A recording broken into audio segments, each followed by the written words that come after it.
This is a message to IKEA. Make it gluten-free. Do it!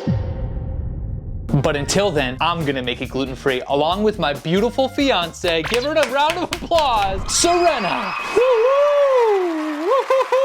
And today we're gonna make a recipe from Mary's Whole Life, and it's gonna be better than the IKEA one. This recipe was recommended by a Phil Hates Gluten follower. We'd like for you to comment below, leave a recipe that you want us to do, and if we pick yours, you'll win a gluten-free gang tote bag. Whoa, whoa, whoa, whoa, whoa, whoa, whoa. All that tapioca starch and gluten-free flour. 1, 2, 3 gluten-free flours. Here's a list of ingredients that you need. We'll put it in the description. Let's get into it.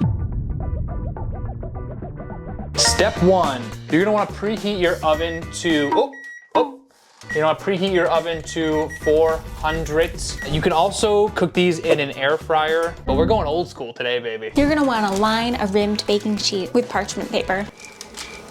We're gonna mix all of the meatball ingredients together, starting with 1 pound of pork. I hate touching raw meat. We got 1 pound of ground pork. Loki looks repulsive right now. 1/3 cup of finely diced onion. 1 egg yolk.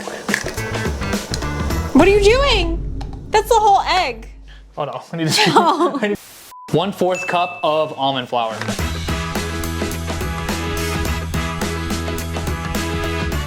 And lastly, 1/4 teaspoon of black pepper. This low-key looks like a brain. We're gonna make 12 small meatballs out of this large one. And I don't really know how you gauge like how big the small meatballs should be. I'm just gonna kind of take an educated guess. I'm an educated man. There's a 1. And then we're gonna take them over here. That's a good size That meatball. feels like a good size to me, if I'm not gonna lie. A few moments later. So I made a baker's dozen. Let me know how the sizing are. I feel like that's an 8 out of 10 job out of me. I think it looks pretty good. Yeah. Howie, I have some bad news. Your dad didn't save a meatball for you. They're all contaminated with onion and garlic.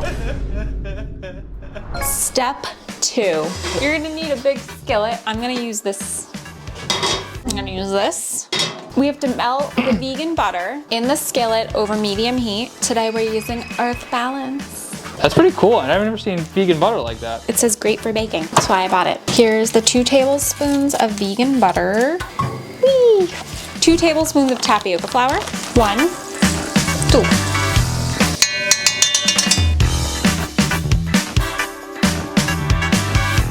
All right, so we're supposed to whisk this around until it forms like a paste and bubbles.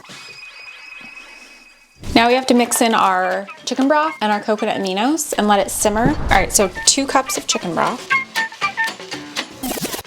1, 2. All right, now 2 tablespoons of coconut aminos. This is a staple over here. Only buy it at Trader Joe's. Yeah, so we're gonna let this sit here over medium heat and simmer while we make the dairy-free sour cream. Step 3, we're gonna combine the coconut cream and the lemon juice in a small bowl and mix well. All right, so there's liquid on the bottom of this coconut cream, so you're gonna wanna mix that up before you put it into the measuring cup, and it is really messy. All right, so we're gonna take this over to the big bowl over here. 1 tablespoon of lemon juice, and you're gonna wanna mix that really well. We're gonna check the meatballs because the alarm just went off. They look really good. So we've properly whisked our sour cream, and we're gonna put it into the gravy. We're gonna put 1/4 teaspoon of nutmeg, plop it in there. 1/2 teaspoon of that salt. You're gonna whisk this again to combine it. There's a lot of whisking involved in this recipe, we realize. The gravy with the sour cream, we have to stir for 1 to 2 minutes over medium heat. Wow, you are a good whisker. You're like a cat, you're so good at whiskers. Last step is 1 tablespoon of arrowroot powder with 2 tablespoons of water. We're gonna combine this in a little mixing bowl.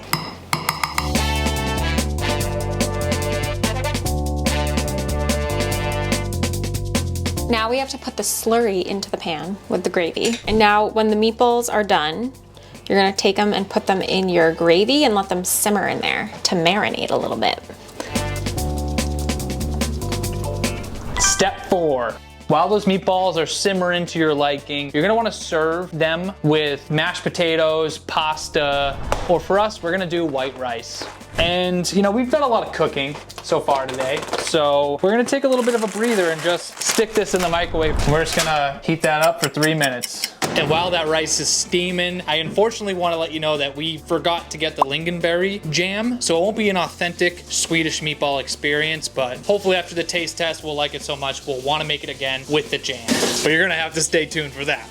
Oh, all right, so you're gonna wanna take your homemade rice out of the microwave. I'm gonna evenly disperse it amongst these 2 bowls. All right, now we're gonna serve the meatballs first, and then I'm gonna put gravy right on top.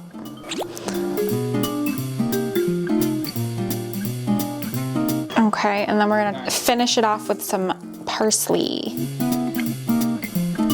Step 5, enjoy. I'm actually gonna pour a little more gravy. Your boy love gravy. It's basically a soup now. That is excellent. It's really good. We made it gluten-free. Let me know what else we should make in the comments next.